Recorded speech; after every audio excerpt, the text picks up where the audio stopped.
जाण हीच आमची शान या तत्वावर चालणाऱ्या जियाविरत इंटरनेट न्यूज मध्ये मी संदीप सामंत आपले स्वागत करतो। तर आता पाहू सविस्तर घडामोडी।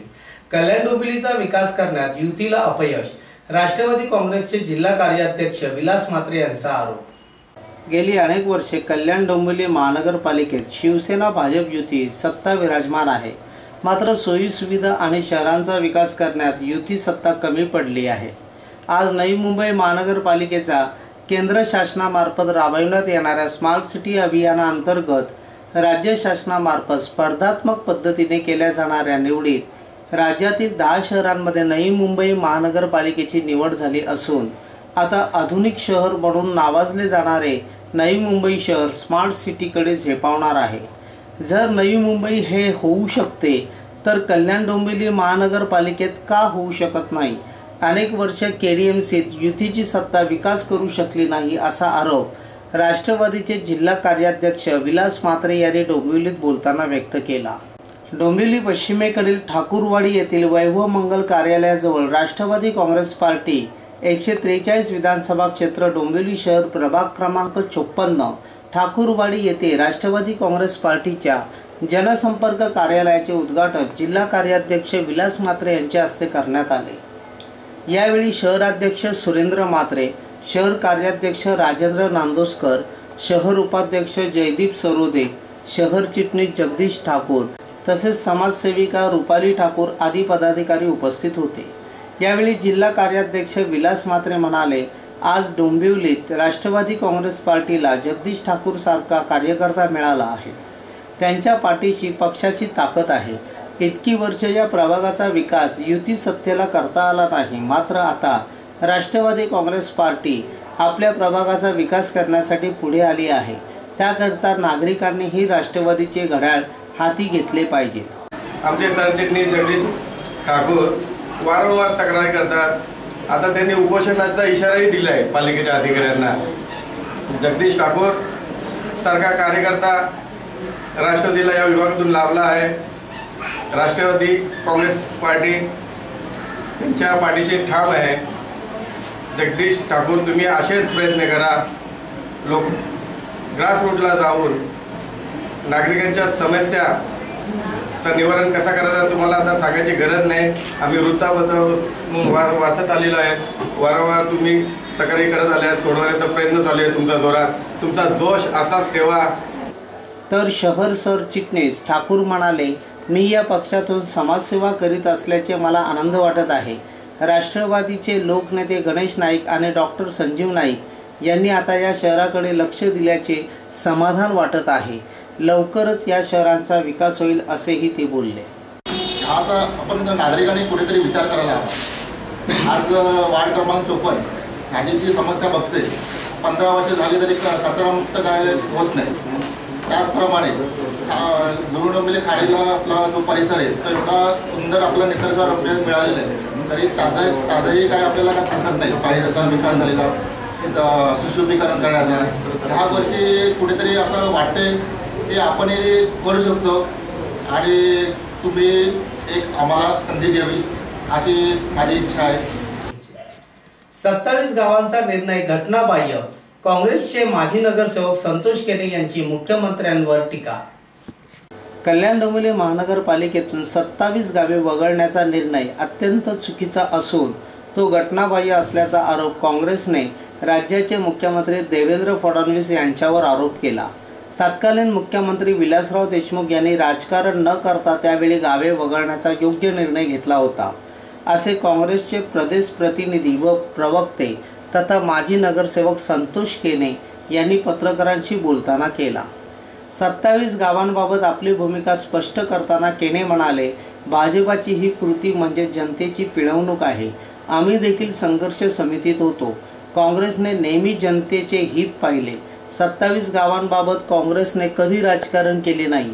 हा संघर्ष कशासाठी पेटला याचा आता विचार व्हायला पाहिजे। काँग्रेसने गावे नुसती वगळली नाहीत तर त्यासाठी विकास निधी दिला। आता नव्या मुख्यमंत्र्यांनी पुन्हा अधिसूचना जाहीर करून गावे वगळली। मुख्यमंत्र्यांनी या गावांना आशेवर ठेवले आहे। मधल्या काळात निवडणूक प्रक्रिया सुरू झाली, त्यानुसार प्रभाग रचना आरक्षणे जाहीर झाली असतानाही मुख्यमंत्र्यांनी गावे वगळण्याचा निर्णय घेतला। तत्कालीन मुख्यमंत्री विलासराव देशमुख यांनी त्यावेळी संघर्ष समितीचा आणि जनतेचे हित लक्षात घेऊन त्यांनी एका बैठकीत निर्णय घेतला होता। समाजाचे हित लक्षात घेता हा निर्णय होता। आता संविधान असे मोठे आहे हे निवडणूक आयोगाने दाखवून दिले। हे राजकारण सामान्य जनतेशी करू नये। राज्याच्या मुख्यमंत्र्यांनी 27 गावांचा निर्णय एका बैठकीत का घेतला नाही हा काँग्रेसने भाजपाला केलेला प्रश्न आहे। आणि हा संघर्ष आम्ही सुद्धा संघर्षामध्ये सुरुवातीपासून होतो। विलासराव देशमुखांनी सर्वपक्षीय संघर्ष समिती आणि त्या विभागातल्या सर्व नागरिकांचा जो हित होतं किंवा मागणी होती ती लक्षात घेऊन त्यांनी एका बैठकीमध्ये निर्णय घेतला। त्यांनी कोणतं राजकारण केलं नाही तिथे। जे समाजाचे हित आहे आणि संघर्ष कशामुळे पेटलाय, सर्वपक्षीय लोकांची मागणी एकच मागणी आहे की आम्हाला गावं वगळून द्या म्हणून। ते पाहून त्यांनी नुकती गावं वगळली नाही, त्या विकासासाठी निधी सुद्धा दिला।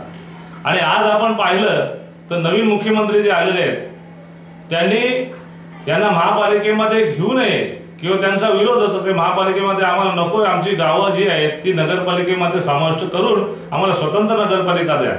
परंतु मुख्यमंत्र्यांनी त्याच्यावर दुर्लक्ष केलं आणि त्यांना आशावादी ठेवून की मी तुम्हाला नगरपालिकेचं आश्वासन देतो असं सांगून त्यांना असंच भिजत घुंगडं ठेवलं। आणि मधल्या काळामध्ये त्यांनी महानगरपालिकेमध्ये ही गावं समाविष्ट केली असं घोषणा सुद्धा केली। आणि त्या अनुषंगाने निवडणूक आयोगाची प्रक्रिया सुद्धा सुरू झाली होती। आपण पाहिलं असेल वार्ड रचना इतर गोष्टी सगळ्या पूर्ण झाल्या आणि आता पुन्हा त्यांनी गावं वगळण्याची जी घोषणा केलेली आहे आणि पत्रक काढलेलं आहे आणि त्यावर निवडणूक आयोगाने संविधान कसं मोठं असतं, बाबासाहेब आंबेडकरांनी घटना जी लिहिलेली आहे ती कशी मोठी असते ना त्याच्यावर एक देश चाललेला आहे आणि देशाची सगळी राजकीय इतर जी सामाजिक बांधिलकी जी आहे ती कशी बांधून घेतलेली आहे ते त्यांनी नियमाचा अभ्यास करून मुख्यमंत्र्यांना ते दाखवून दिलेलं आहे। आणि हा राजकारण सामान्य जनतेशी होऊ नये आमचं मत आहे। काँग्रेसने कधी असं राजकारण केलं नाही। एक वेळेला एका बैठकीत निर्णय घेतला, या सरकारने एका बैठकीमध्ये नगरपालिका निर्णय का घेतला नाही हा आमचा सवाल आहे त्यांना। कृषी बाजारपेठाचे माजी सभापती वंडार पाटील यांचा वाढदिवस उत्साहात साजरा। कल्याण कृषी उत्पन्न बाजार समितीचे माजी सभापती आणि राष्ट्रवादीचे ज्येष्ठ नेते वंडार पाटील यांचा वाढदिवस मोठ्या उत्साहात साजरा करण्यात आला।